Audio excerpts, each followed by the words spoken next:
Assalamualaikum warahmatullahi wabarakatuh. Perkenalkan, nama saya Bilyawati dengan NIM E051201034. Pada kesempatan kali ini saya akan memaparkan tugas dari mata kuliah pemberdayaan masyarakat terkait program pemberdayaan masyarakat yang mungkin dianggap gagal atau belum berhasil. Pemberdayaan masyarakat adalah suatu proses yang bertujuan untuk meningkatkan kapasitas dan kemandirian masyarakat dalam mengelola dan memecahkan masalah yang dihadapi. Nah, salah satu contoh program tersebut adalah penanganan masalah kemiskinan yang dilakukan oleh pemerintah melalui program PNPM.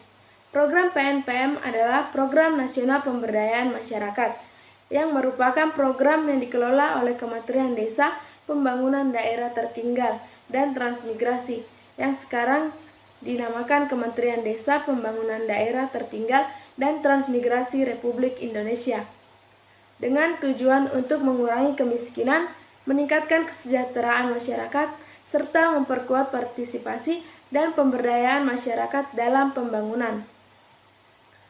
Nah, program PNPM berbasis pada pendekatan partisipatif dan terintegrasi yang melibatkan masyarakat dalam pengambilan keputusan dan pelaksanaan program. Beberapa komponen utama PNPM antara lain PNPM Mandiri, PNPM Generasi, PNPM Peduli, dan PNPM Pedesaan. Nah, salah satu program tersebut yang saya anggap bermasalah adalah PNPM Pedesaan, di mana PNPM Pedesaan merupakan program yang memberikan dukungan dalam berbagai aspek, termasuk penguatan lembaga masyarakat, peningkatan akses terhadap sumber daya, dan pengembangan usaha mikro.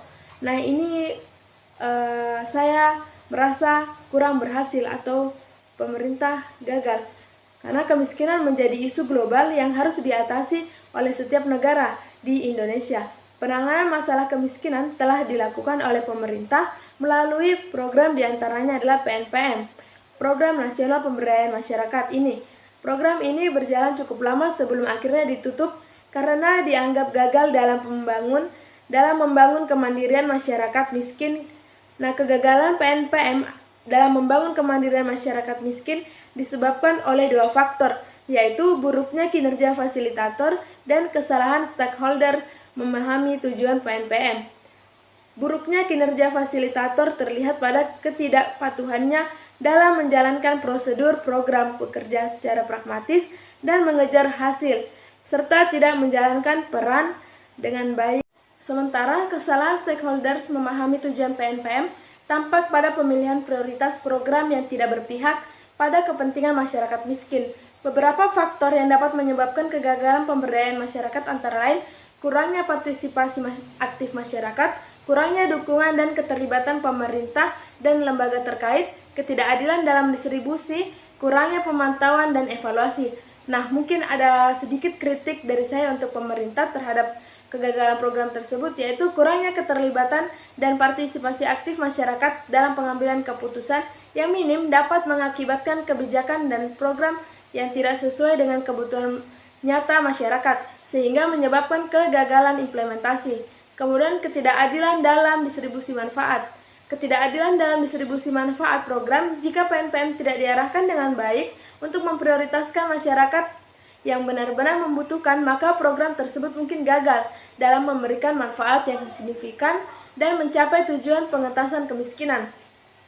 Kemudian, kurangnya koordinasi antara pemerintah pusat dan daerah. Kurangnya koordinasi antara pemerintah pusat dan pemerintah daerah yang lemah ini dapat mengakibatkan tumpang tindih, duplikasi program, dan ketidakjelasan peran antara berbagai tingkatan pemerintahan, sehingga menghambat pelaksanaan efektif dari PNPM. Kurangnya pemantauan dan evaluasi yang efektif. Nah, pemerintah dapat dikritik karena kurangnya pemantauan dan evaluasi yang efektif terhadap pelaksanaan PNPM.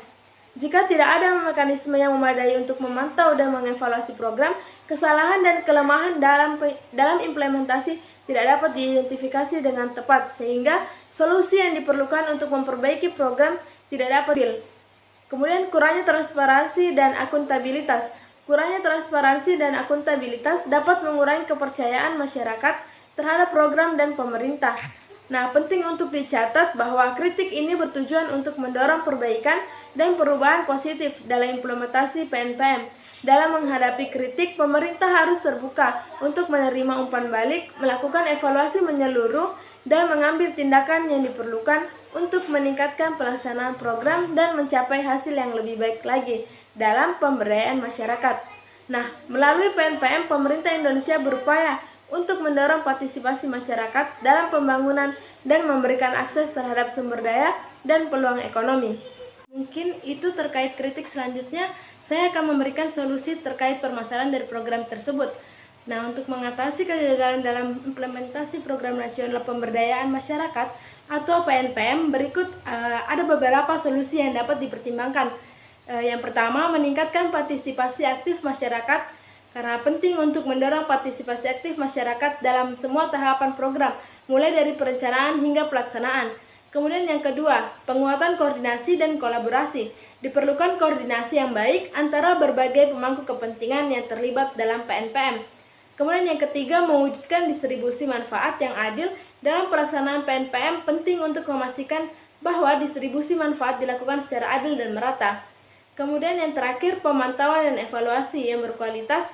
Sistem pemantauan dan evaluasi yang kuat sangat penting untuk mengidentifikasi tantangan, memperbaiki kelemahan, dan memperbaiki implementasi program. Nah, hasil evaluasi ini harus dijadikan landasan untuk membuat perbaikan dan perubahan yang diperlukan dalam pelaksanaan program. Mungkin itu pemaparan dari tugas dari mata kuliah pemberdayaan masyarakat terkait program pemerintah yang dianggap gagal atau kurang berhasil. Kurang dan lebihnya mohon dimaafkan. Sekian dari saya. Terima kasih. Wassalamualaikum warahmatullahi wabarakatuh.